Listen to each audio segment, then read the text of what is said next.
Hello everyone, welcome back to Study Siddhanta, which means Siddhant of Study. In today's video, we are going to discuss about overall profitability ratios. So, हम ratio analysis के part 4 की तरफ आगे बढ़ते हुए, but एक छोटी सी information and छोटी सी रिक्वेस्ट, अगर वीडियो के रिगार्डिंग आपके पास कोई भी फीडबैक हो, कुछ भी आप बोलना चाहते हो, तो प्लीज़ बेझिझक होकर कमेंट सेक्शन में कमेंट कर दीजिएगा. आपका फीडबैक हमारे लिए बहुत मायने रखता है. सो बिना देरी के वीडियो को आगे बढ़ाते हुए, आज फॉर्मेट को थोड़ा चेंज कर दिया गया है पिछले फॉर्मेट से. आज हम क्वेश्चन बेस्ड स्टडी करने वाले हैं, यानी कि आपके सामने क्वेश्चन दिया हुआ होगा और आपको उसका आंसर करना होगा. ठीक है. सो बिना देरी के स्टार्ट करते हैं और ओवरऑल प्रॉफिटेबिलिटी रेशियोज को डिस्कस करते हैं in the form of question. Okay. Question number first, what are and is the overall profitability ratios given in the following? First option is expenses ratio, second option is operating ratio, third option is return on equity ratio, fourth option is return on proprietors fund. जिन्होंने भी general profitability ratio यानी कि ratio analysis के मेरे part second and third को देखा होगा, उन्हें पता होगा जनरल प्रॉफिटेबिलिटी रेशो क्या होते हैं एंड उन्हें किस तरीके से कैलकुलेट किए जाते हैं. ठीक है. सो ऑप्शन को देख के वो बहुत अच्छे से समझ जाएंगे कि कौन से वो रेशोज हैं जो कि हम ओवरऑल प्रॉफिटेबिलिटी रेशो को के अंदर कैलकुलेट करते हैं. ठीक है.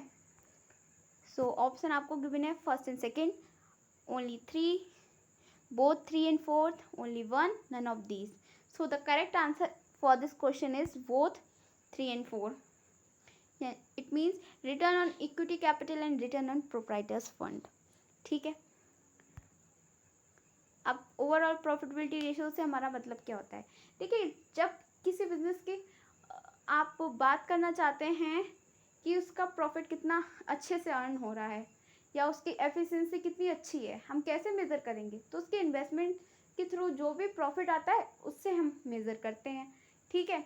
यहाँ पर जितने भी ओवरऑल प्रॉफिटेबिलिटी रेशियोज है वो कहीं ना कहीं हमारे इन्वेस्टमेंट से ही रिलेटेड होते हैं. ठीक. उनसे जो प्रॉफिट जनरेट होता है हम उनको यहाँ पर डिस्कस करते हैं, उनको मेज़र करते हैं.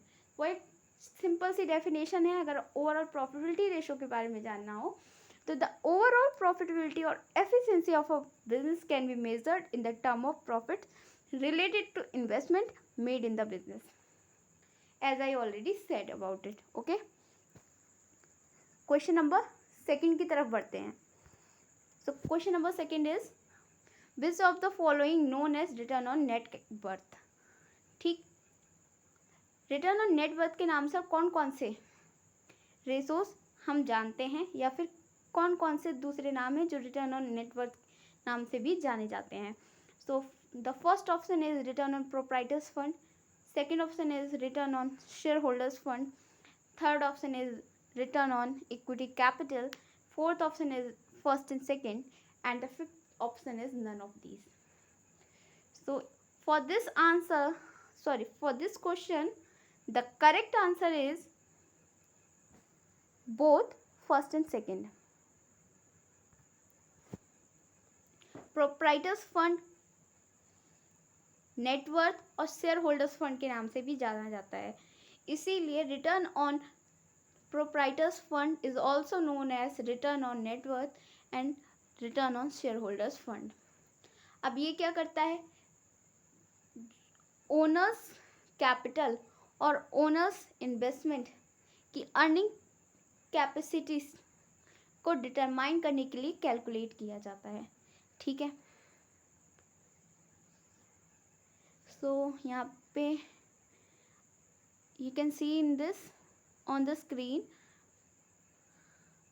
The ratio determines the earning capacity related to owners capital और investment. Okay. How we will calculate it? तो बहुत सिंपल सा, बहुत छोटा सा फॉर्मूला है. You can go through that. Net profit after interest and tax divided by shareholders fund multiplied by 100. This is the simple formula for it. जैसे अभी अभी आपको बताया गया, general profitability ratios net cell पे बेस होते हैं और ये जो होते हैं हमारे इन्वेस्टमेंट से रिलेटेड, हमारा इन्वेस्टमेंट जो होता है वो इनका बेस होता है, ठीक है। तो यहाँ पे share holders fund you can say कि इन्वेस्टमेंट का ही पार्ट होता है। सो देख लेते हैं शेयर होल्डर्स फंड और नेटवर्थ कैलकुलेट कैसे करते हैं। सो इसका बहुत सिंपल सा और छोटा सा फॉर्मूला होता है, equity share capital plus preference share capital reserve and surplus minus accumulated losses fixed assets. But एक बात, ये सारी ही चीज़ें हमें बैलेंस शीट में ऑलरेडी गिवन होती हैं and most of this are already calculated. So आपको बहुत ज़्यादा सोचने की भी ज़रूरत नहीं है कि क्या ये किस तरीके से निकाला जाएगा। Thank you so much and video पसंद आया तो प्लीज़ लाइक कर दीजिएगा, सब्सक्राइब बटन प्रेस कर लीजिएगा और बेल आइकन प्रेस कर लीजिएगा जिससे कि आने वाली वीडियो का नोटिफिकेशन आपसे मिस ना हो। और जो पहले कहा था वो भी बोल रहे हैं, अगर कोई फीडबैक कोई सजेशन हो इसके रिगार्डिंग तो प्लीज़ दे दीजिएगा क्योंकि आपका फीडबैक हमारे लिए बहुत मायने रखता है। Thank you so much.